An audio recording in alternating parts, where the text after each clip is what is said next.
stoked. Look, we're doing it. We're live, man, on the We're internet. live. We're live. I've always wanted my face to be on the internet, and today's the day. Look at your face. Oh man, it's just so good. Are you going to take over like Bobo?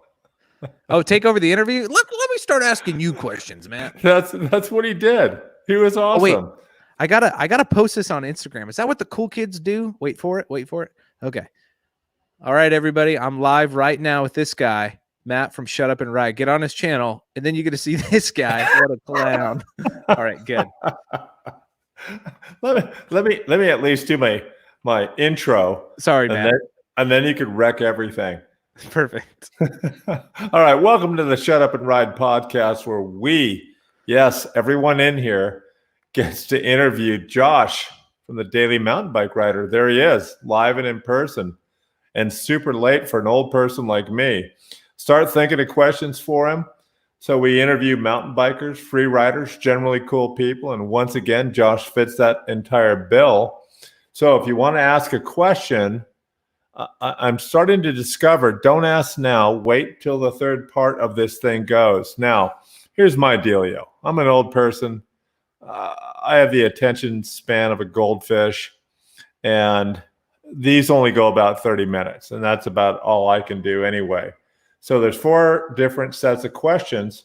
So Josh, why don't you just introduce yourself? Yeah, my name is Josh, also known as the Daily Mountain Bike Rider. My full name is Josh Wilson. I'm based in Bellingham, Washington. I have a wife, which is always a surprise to people. I convinced someone to marry me, tricked her. And then I have 2 kids. Started making YouTube videos just under 2.5 years ago. And yeah, here today. What is it about you that people seem to like a lot? Because I like you a lot. Oh, like I want to hug you, dude. First time I meet you, Matt, I'll look at you sideways for a little bit, but then I'll run and hug you. You know, we'll make it good. No, the thing I feel like people have told me that they like about me is the thing that I like most about other people, and that is genuineness. Right? You are the genuine article. Well, I try to be true to who I am, right? And I would say we all have quirks and are odd and have different things about us.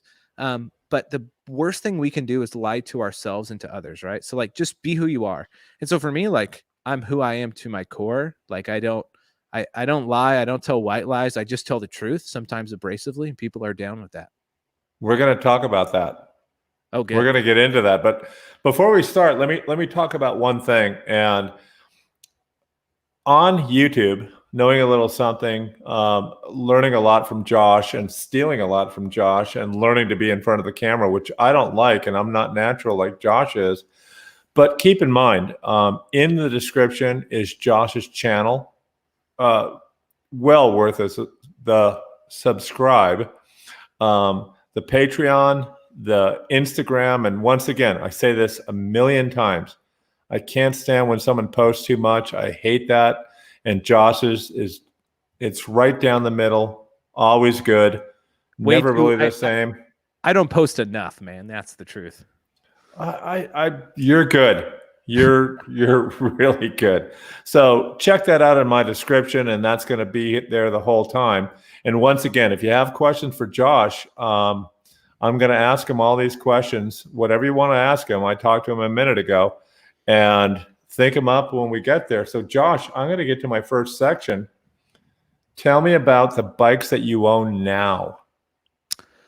Yeah, so currently I only own 3 bikes. So I have my full suspension bike, the NS Define.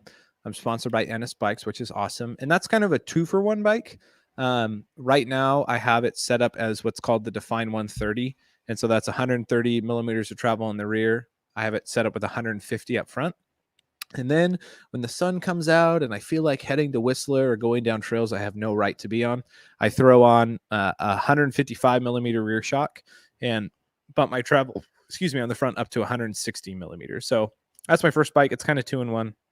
Then I have my hardtail, which, man, if there's one bike I would have forever, it's always a hardtail. I love it. And that's my NS Eccentric. Super radical geometry, 140 millimeter fork, I think. Really? On that. What'd you say? Really? That's a bunch for a hardtail. Oh yeah, it's enough to go on crab apple. That's what I found. And then I have my dirt jumper. So yeah, those three. Oh, the prodigal bike. Oh yeah, the one that came, the son that came back. All right. Hey, do you name your bikes? I used to, but I don't stick to it as much right now. Are And you go ahead. are you emotionally attached to your bikes?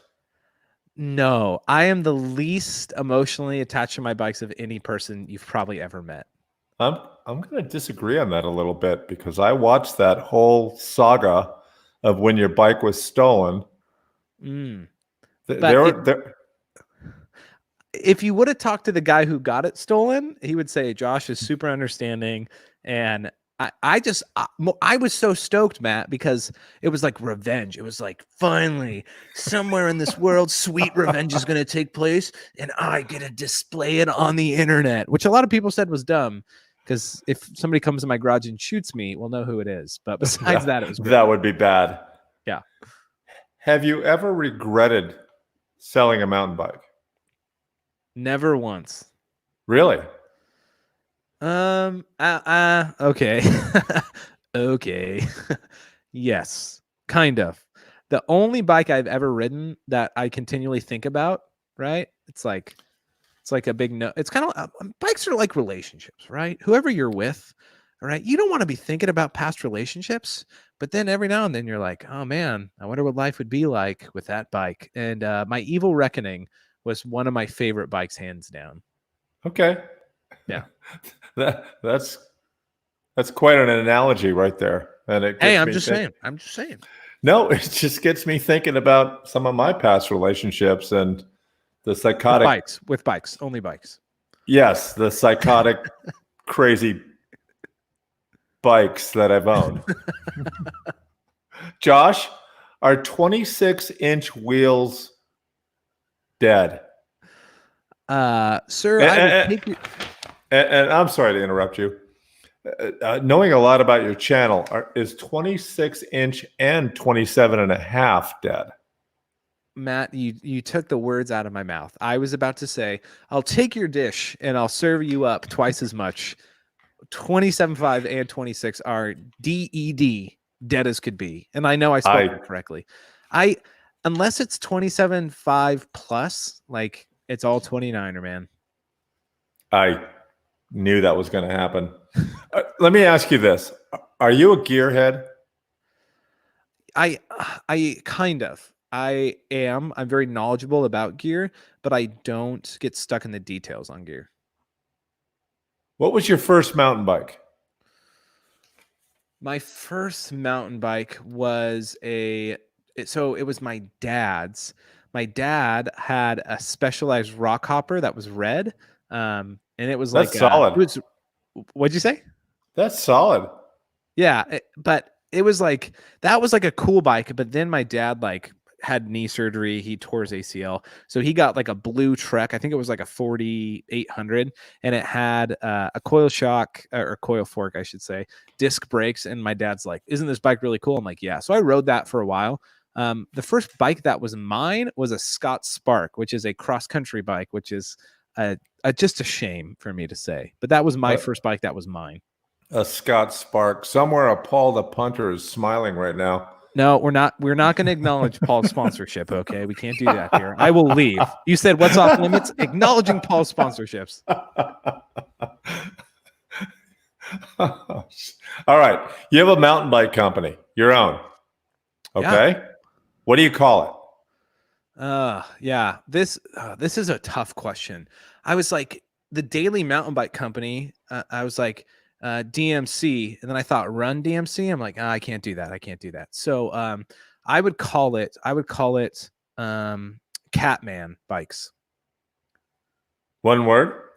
Yeah, Catman. People don't know this about me. I love cats. Like, I really like animals in general, but I am obsessed with cats. So Catman Bikes. Okay. Yeah. So what kind of bikes does Catman make? Obviously, we only sell 26-inch wheels. We would make one bike. Actually, sorry, of course, two bikes, and they would both buck the system in every way. So the first one is a aggressive geometry hardtail made out of chromoly steel. And on the website, I want to make it like Rolls Royce, like not the price, but if you ever like look at Rolls Royce's specs, it's like how much horsepower, and they say adequate, right? And so I would make a hardtail. It'd be chromoly steel, and under weight, it would say adequate. Under amount of travel, adequate. Head tube angle, C tube angle, it'll all be like good enough for you. So that would be a hardtail, and then I would make a full suspension bike that was 130, 150, because that's all you need. That's my go-to. I'm not letting you get away with that. On your hardtail, what's the travel in the front? I would say 140, Okay. which is adequate. It is. All right. What needs to change in the mountain bike industry, if anything? What needs to change? Two things. One, greediness. This trickle down effect that takes so long for Shimano's super low end to be as good as what XT or XTR was like 10 years ago. I'm thinking, quit being greedy. Just let the trickle down effect happen so that people who can't afford bikes as much can get into the sport. That's one thing I'm pretty bent on, is like just do the right thing. Even if you don't make as much money, help grow the sport. And then the second thing, I don't want to be redundant, because I know Steady Spin said this super well, and other mountain bike YouTubers have had it, is like people bashing YouTubers or pro racers or anybody for their marketing platform. I'm just like, stop bashing people. Just do what you do best and enjoy life. Yeah, Kevin was very, very thoughtful on that point. As a matter of fact, we were almost done, and Kevin's like, hang on, I need to say this. And he said it really articulately. It is a weird thing. And I watched did you see the Phil Kmetz? Yeah. Talking about Brian, I forget his Lopes. Yeah. And he punched someone in the face. And my first reaction was like, come on, Pink Bike. That's your article? Really? Yeah. And I appreciate that maybe Brian Lopes doesn't know whatever, but I appreciate that Phil kind of stood up for everybody and said, look, if it's a journey from someone like me that's not great at this and to do whatever, then that's awesome. Or anybody. So good for Phil for doing that. Yeah, and I posted. Me and Matt are in a group that posts stuff, and I posted something really interesting. Guy, his name's Ian. He's from SeatGeek, who sponsors David Dobrik, one of the best YouTubers, and he kind of said, he goes, people don't understand social media marketing because people look down on YouTubers. I get a bit of flack here in Bellingham, which is unfortunate, from a certain crew, just because I'm a nobody. I really am an average Joe who started making videos, and I didn't know what I was talking about at first, but I wanted to make videos, right? But anyway, this SeatGeek guy, Ian, says, imagine a big company coming up with an idea for a video, paying somebody to write that video and like approve it, directing it, filming it. And then the biggest thing that like blew my mind was like distribution. Like, think about how much money to multiple magazines you have to pay to get an ad in, advertising on television or radio or in bike shops. And it's like a company would pay for every single step in the process. Yet if you ask a YouTuber, hey, will you make a video about this? They do all of that and distribute it for a very low price. That to me is like, everybody get on board. Like, just accept this.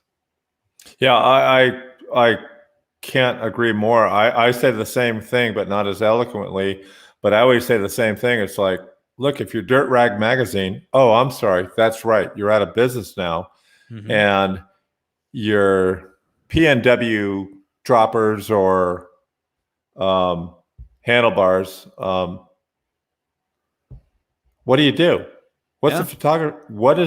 What's the cost for photography for this, the phone calls, as opposed to what's it cost you to give a pair of handlebars away? They're like $80 to a YouTuber with a decent following. And then the other thing I always say is, oh, that's right, everyone that follows Josh at Daily Mountain Bike Rider or Daily MTB Rider is an MTB person. Yeah. And that is a very new, astounding thing. Anyway, enough of that. What's your worst? Well, it comes. I always think it comes off douchey a little bit, but it's kind of like, look, Brian Lopes, you can start a YouTube channel and you could reach so many more people as opposed to going, I won this race and not that many people know about it, and you don't have a hyperlink on your chest that I can click direct through to buy that bar or that seat or that frame or whatever. Let me step off my soapbox. Me too. Yes. Okay. What's your worst injury ever? Ever in mountain biking? In mountain biking. Yes. You can give us the ever if you want. My worst injury ever was probably either tearing my ACL or breaking my arm, and both needed surgery. So actually what started my YouTube channel, I came up with the name Daily Mountain Bike Rider, Daily MTB Rider, in July 2017. In August, I was at a pump track on a new full suspension bike. I totally took off of a jump wrong, pointed my toes down. So I flipped over the bars. I separated my right shoulder and broke my left wrist in one go. So I had a sling and a cast. I went to the doctor. I had, a almost 1-year-old son who now I couldn't pick up and play with. And I was a sad puppy. But I was like, you know what? If I'm sitting around doing nothing, I should start thinking about making YouTube videos. So I did. I'm glad that happened to you and not me. That sounds really awful. We don't need you to get hurt, old man. Oh, I've had a lifetime. I'm good. I've been waiting for this question. Will you ever own an eMTB? What do you think the answer is? Enter every explicit and say no, no, no, no. Have you been on one? Have you been on one? That's like somebody saying, like, hey, will you ever be a cocaine addict? No. It's like, well, have you ever tried it? No, I haven't tried it. I was thinking about you during my ride today, and I was really looking forward to this. And I was telling Josh earlier, I rode with a high school team. I got my ass kicked, and then I went did my tail between my legs ride after that. So I started thinking about this question, and I already knew what the answer was going to be. Mm-hmm. However, aren't you the guy that ordered 10 Tesla trucks? So it's okay with cars, but now with mountain bikes. Yes, absolutely. Square that with me, young man. Well, let me get on my soapbox, sir. Okay, let's step up. Let's start with Teslas. Okay, just I'm not a hippie. I do live in Bellingham, so it's kind of part of who I am. But everyone in Washington has a car. In Arizona, most people have a car because you have to drive pretty far. You have to, yeah. Yeah, and so you have to have a car. My truck gets 18 miles per gallon. A Tesla truck equivalently gets 120. It's sustainable energy. It's a win for everybody. So we all have cars. Transitioning to a more sustainable version is a good thing. So that's why I always say no for mountain bikes is I'm not against e-bikes. If anybody, Matt, if you have an e-bike, if anybody has an e-bike, you're my friend. I don't care. 3. I can't do this anymore. I'm sorry, guys. Good night. See you later. Gosh, 3, dude. I have one, and my wife has 2. And if you tell me one of them is a Scott, now I'll really flip my keyboard over. Oh, fuck. My wife has a high bike, and she has one called a Bulls, Bulls. I've heard of it. Yeah. And let me tell you something. My wife's an old lady, and she's a gorgeous old lady. However, she has old lady friends, and I'm not exaggerating, not kidding. Her friends will call her up, and in Oregon, we live on a 1,800-foot hill, and her friend will go, hey, let's go to happy hour in Hood River. And they will ride 10 miles there, 10 miles back, get 1,800 vertical and like it's nothing. And then the last ride they took, there was a big quilting show in the town over from us, and they went like 40 miles. And then I'm not kidding. I bought a used Scott Oh, I know. Genius. It's but to be fair, so when the girls get on their e-bikes and we go for a long ride, me and her husband they're chatting like jaybirds and we're just huffing and puffing. Like we don't chat with each other. So let's get away from that. Let me get to my next section. But in the meantime, very serious. I've been subscribed to Josh for quite a long time, and it's well worth it. And the Patreons, one of the things I say at university is I say a couple things like understand this and learn how to do this. Learn how to say I was wrong, and learn how to say I changed my mind. It's okay. And on Patreon, I've completely done a 180. I think it is a wonderful thing. As a matter of fact, I don't think YouTube would be as quality as it is if Patreon didn't exist. A lot of people like, screw this. This is a fun hobby, but I have a lot of other things going, like Josh has a new kid. And Instagram. So I would highly recommend that. All right. What are you not very good at? Basketball. I am awful at basketball. I'm sorry. That's such a shitty answer. I can look at you and say you're not very good at basketball. Dude, Matt, here's the thing. In my life, like I'm the type of guy, someone's like, "Hey, let's play ping pong." I'm like, I'm not great at ping pong, but I hold my own. Right. And when I got into mountain biking, the first time I went, my friends were like, "Yeah, we don't think you can hang with us." And I held my own. Like in most everything I find in my life, I can hold my own. I touch a basketball, I turn into a 95-year-old man with a hip problem, man. I'm like Stanley on The Office. I can't do it. Yeah. So well, let me ask you a follow-up question. And I find this really an interesting question.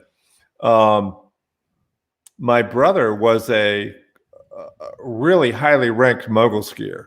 And I always asked him, I always said, how did you get so good? And he goes, peer pressure. Do you believe in peer pressure? 100%. At least, yeah, I do too. Yeah, it's you can't deny it.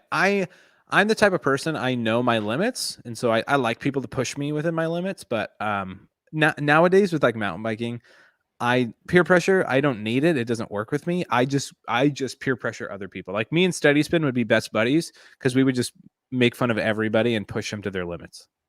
Yeah, I was talking to Bobo last week, and I've heard this from more than one person, that apparently Kevin Grimes of Steady Spin is the peer pressure god. He's it. Like, and Bobo was even saying that he would yell at people he didn't know. Send it, dude. And you're like, stop. We don't know them. Me and Kevin would get along so well. And I would, what I would do, this is the type of person I am, like genuinely, I would be like, all right, if Kevin's annoying me in this area, I'm going to find something. He just is like, don't tell me to do it. And you're just like, send it, Kevin. Come on, Kevin. You're telling everybody else to do it. And he's just like, now I have to, or else I'm a hypocrite. I'd love that. Oh man. He's my kind of asshole. I really enjoyed talking with Kevin. All right. So if you're a superhero, what's your superhero name? Oh, dude, that, you know what? I had a long running joke. I'm really into being like financially literate and like being wise financially. And so my friends would always say, how do you buy such nice stuff? Like, how do you have so much money? And I said, easy. I just strip on the side. That's how I got through college. And I said my stripper name was Fluffy Marshmallow. I said, because that's my body type. And every time they would just roll on the floor laughing. So my superhero name would for sure be Fluffy Marshmallow, man. That's what I would be. And your power? Dude, I would just roast the best marshmallows for s'mores. I would just kill it. Fluffy marshmallow is here to save your campfire. What? I know. I'm trying to break it, man. This is great. You're killing me. What are you curious about right now? That's a really good question. Matt is a really good interviewer and sent us questions, and I wrote this one down because I really had to think about it.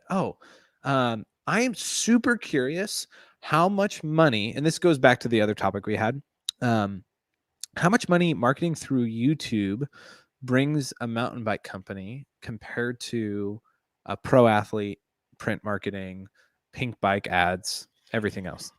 So Super interesting. curious. Yeah. Like at university, I talk about a regression analysis of a billboard.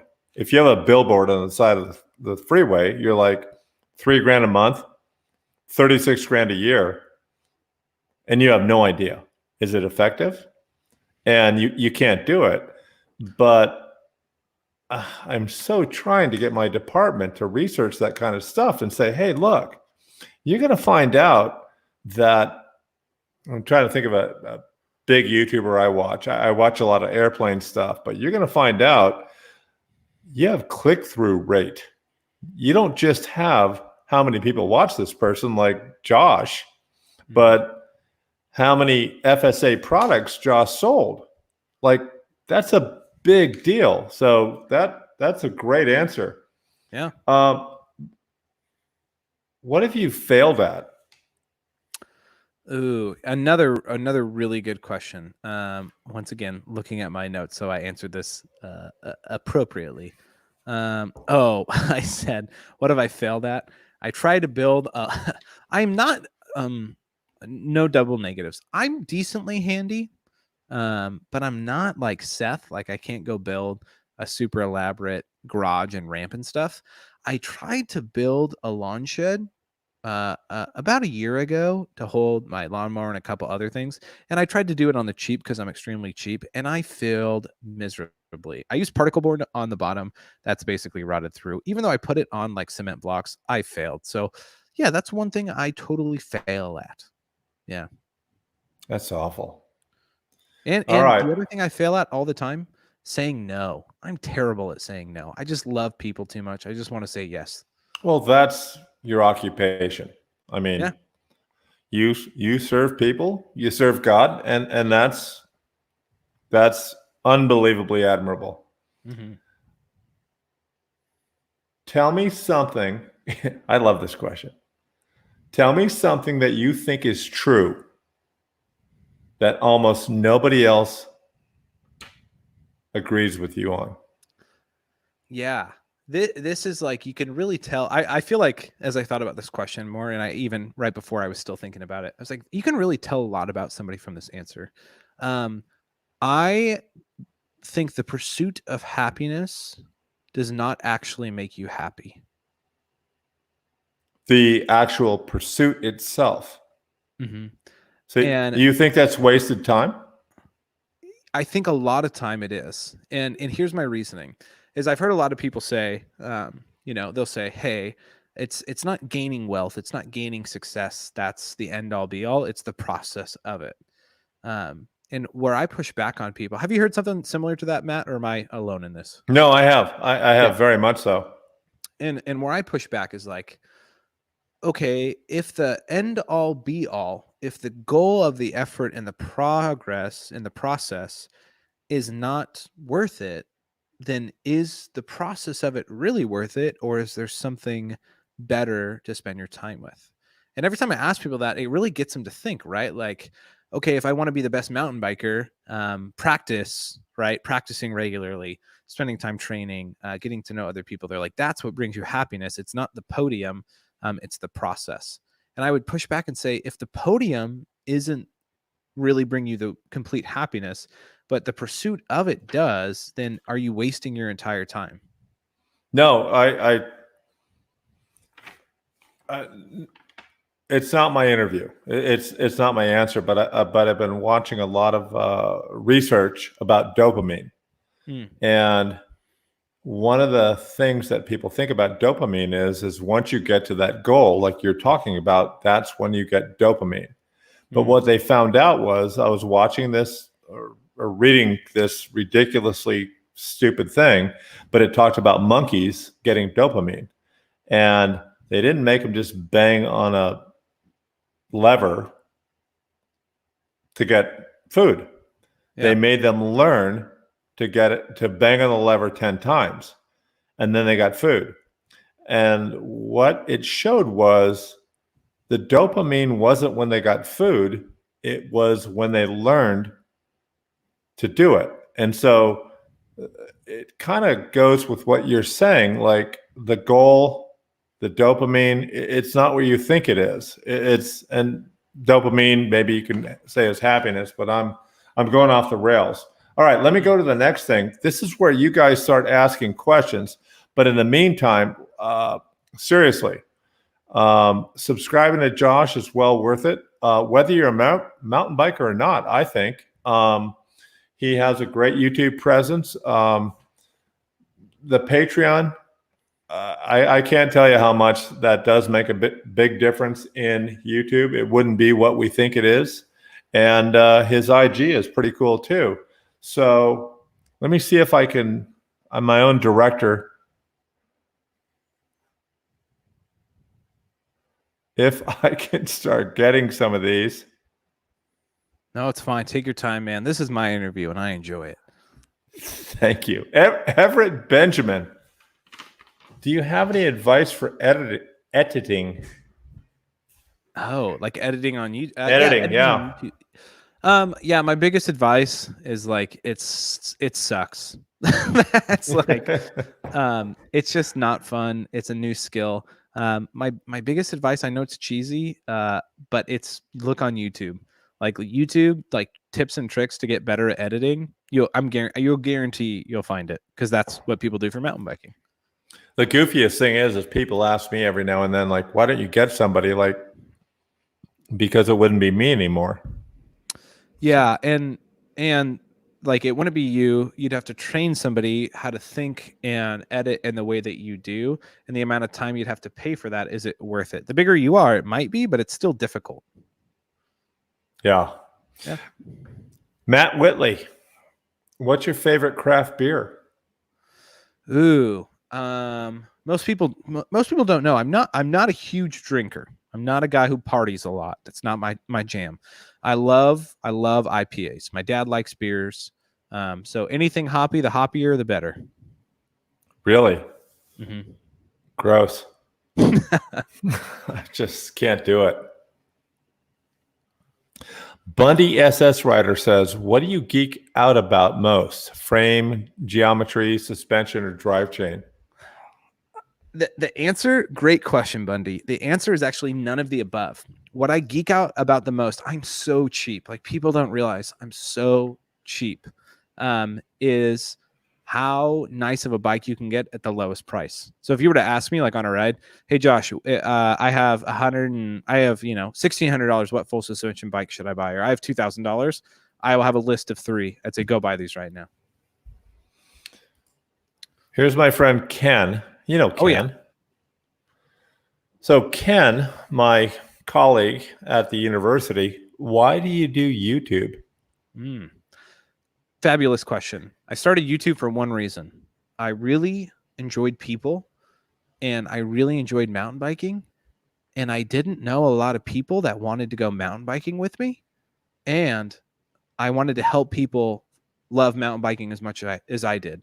So I made a YouTube channel to serve those two purposes. 1, teach people something new, and then 2, if I did a good job, people would subscribe and want to ride with me. And so now, like, why do I keep doing YouTube? I do YouTube to help people, to entertain people, to brighten their day. And I do it because I want them to know a friendly face in their mountain bike community. And so my favorite thing is to meet, young kids, or just, young kids at heart on the trails that are like, Josh, what's up? I love your channel. And I'm not like, cool, thanks, I'm riding. I'm like, thanks, dude. What's up? Like, that's my favorite thing. It never gets old. Nice. I don't know if you know this guy. This guy is super awesome, under the radar YouTuber.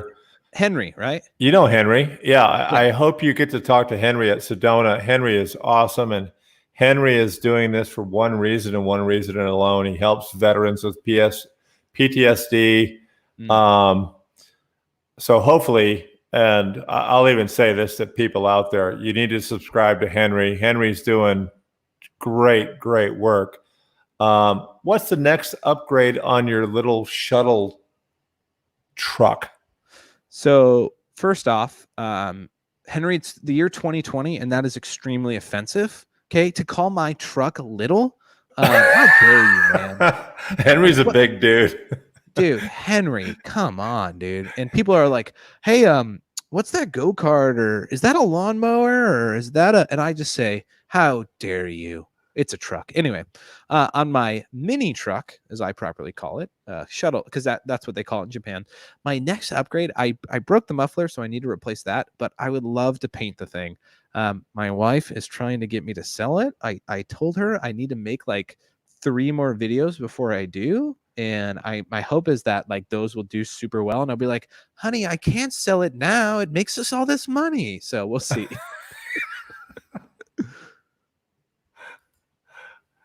Oh, here's our friend.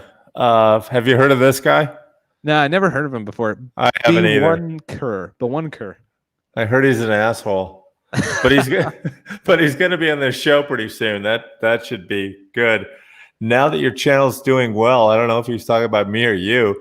Do you think that affects your ability for being a normal guy that drew people to your channel? I do. I'm actually very reserved and shy and private in real life. What do you think about that? You must get recognized a lot. And Robert's got a great channel, and he must get recognized more than both of us combined.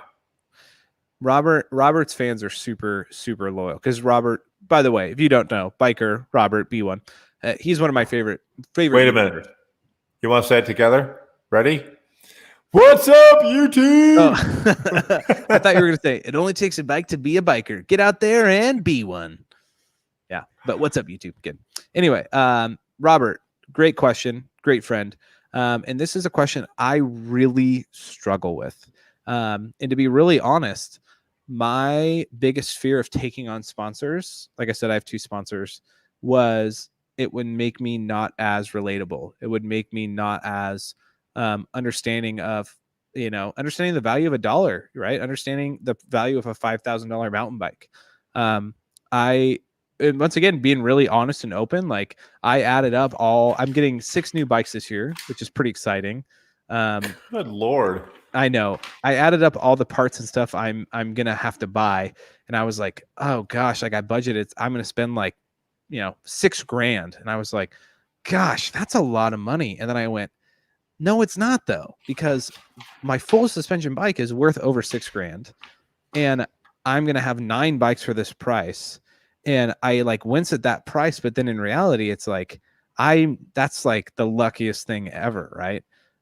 So to answer Robert's question, like, yeah, it does 100% affect my normal guy effect, to the point that I am really I'm really trying to figure out, do I want to pursue sponsorships long term? I bring them value, they bring me value, but is it worth it if my goal is to be the average guy?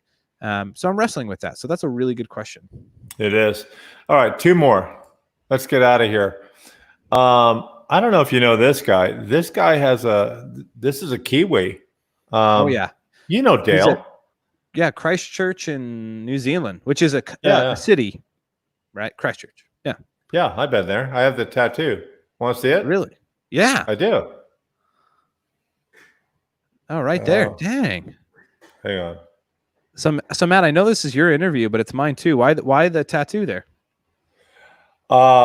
My dad brought me to New Zealand, and I fly fished 11 out of 14 days, and it was one of the very best experiences of my life. I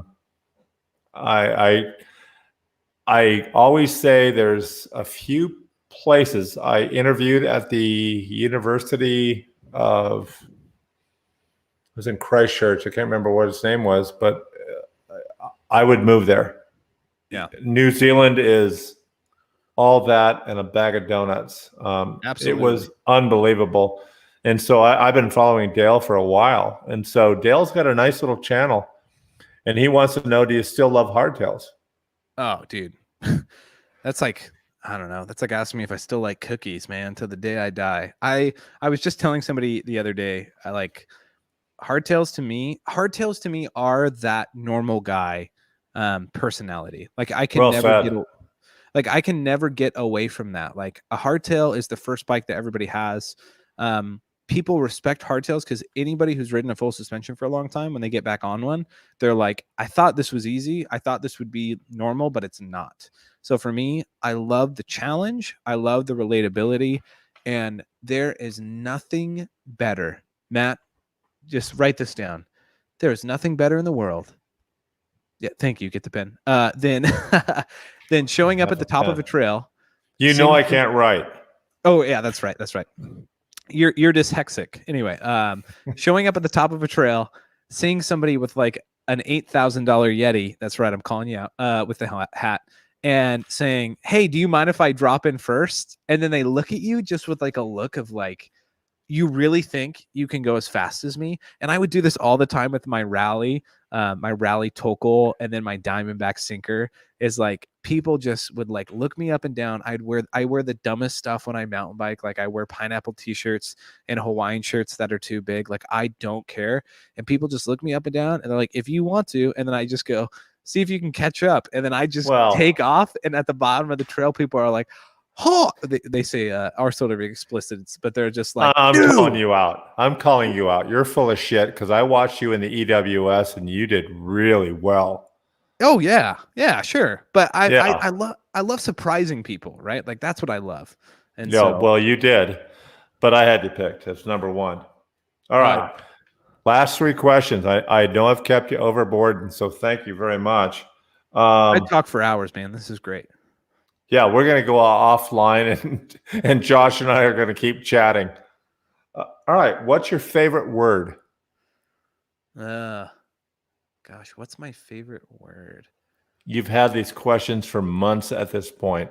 I know, but it just changes so often. My favorite word is humility because I need more of it. And humility is not. Oh, I'm in love with you at this point. That's. I wish I learned that so much earlier in life. Yeah. Good for you. I always tell people humility is not belittling yourself. It's not thinking of yourself as less than you are. It's being, it's understanding the level of where you're at and accepting that and realizing that in our humanity, in every strength we have tons of weaknesses. And humility looks at other people as just like you are and relates to that. And so for me, like my word is humility because I need more of it. Well said. Very well said. All right. What is your favorite curse word? Easy. It's the big old F word, man. Attaboy. Farts. That's my favorite curse word. I kid you not. People all the time, they're like, Josh, I watch your videos. You take a hardtail down the hardest trails at Whistler, and the whole time, all you say is, oh gosh, farts. They're like, you must like every now and then, like something happens and you just drop an F bomb. I'm like, no, if I'm quoting somebody else or like a funny line, like I'll like under my breath say a swear word, but I haven't sworn since I was 13 when I swore enough for my whole lifetime. And I remember thinking to myself, don't take this personally, Matt, or anybody else or Robert, but I remember thinking, Me and Robert, great. I remember thinking, unintelligent people swear a lot. And it's a lot easier to string out a bunch of explicitives. I don't even know what they are, right? Than to Expletives. then formulate complete sentences that properly display how you're thinking. And I don't know why, when I was like 13, I was like, that makes sense. I'm not going to swear anymore. So I stopped. No, it's true. Yeah. That is true. It's the laziness that I have inside myself, and I'll speak for Robert as well. It happens. Last question. What profession other than your own would you like to attempt? Well, I will say not the current profession I have, but the one I would like to attempt. I've wanted to do a lot of things in my life. But I think the one thing I would like to attempt is, oh dang it, I was gonna be cheesy. Like I had written down like I would like to be a salesman because I'm naturally like a salesman at heart. But if I had one profession I would do, I know you're interviewing Robert, and so he's gonna hate me for stealing his answer. I would love to be a garbage man because I think it is the most Robert, when he is at a bar, will tell people, they'll say, "What do you do?" He'll say, "I'm a garbage man," just to mess with them and see how they respond. But I think it is one of the most unless you're like under the age of 5, like people don't respect it. They look down on it. Those guys work hard, they get paid well, and they do something that we are so appreciative of and no one thinks about. So garbage man. Fair enough. Well, Josh, thank you so much. Once again, you need to take a look at Josh's channel. You will instantly subscribe, as I did. Like, who is this guy? Like, I don't care. I want to find out a lot more about the guy, and I've been an acolyte of Josh's channel ever since. Take a look at his Patreon. Well worth it. $1 a month, $2 a month, $5 a month, $10 a month. So, Josh, thanks very much for taking time out for doing this.